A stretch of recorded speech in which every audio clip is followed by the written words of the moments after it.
One of the biggest choices on the Decision 2020 ballot for Oklahomans isn't a battle between candidates. State Question 805 asks voters to reduce possible sentences for nonviolent crime offenders.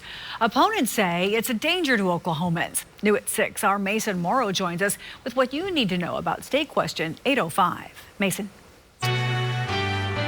Yeah, Karen, the question seems simple on the surface. Should nonviolent criminals be punished for repeat offenses? But State Question 805 is much more dense than that, and the debate now is prison reform versus public safety.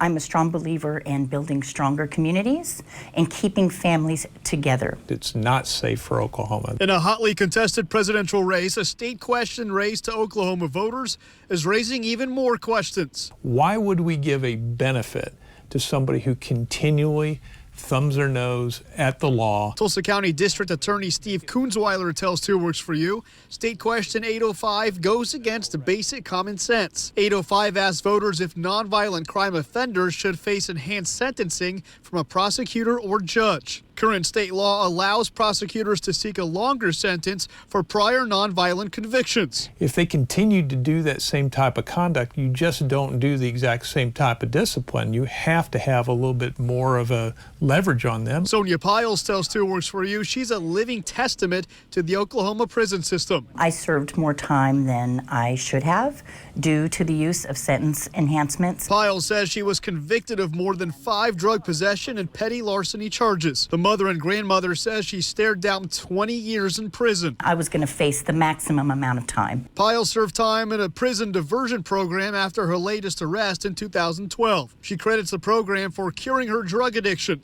But Piles' crimes aren't the only nonviolent ones included in the state question. Domestic abuse charges are considered nonviolent crimes under 805. Most people would say, well, that's a violent crime, but it wouldn't be treated as a violent crime. And so these folks who may have multiple prior felonies are going to be treated as first-time offenders. If 805 passes on November 3rd, people in prison for nonviolent crimes can appeal their enhanced sentences. Another chance at life, or another opportunity for criminal behavior. Once they learn that there is no consequence, they're not going to comply with the law. When someone's given a second chance, most people will take that and run with it, as I have.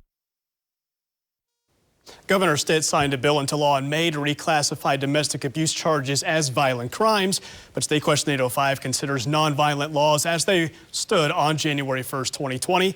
Oklahoma remains one of the highest incarcerated states in the country. Live in studio, Mason Morrow, 2 Works for You. Thank you, Mason. Now we have set up a hotline for you to get all your election questions answered. Call the number on your screen to reach our Decision 2020 problem solvers. You can also send an email to problemsolvers@kjrh.com.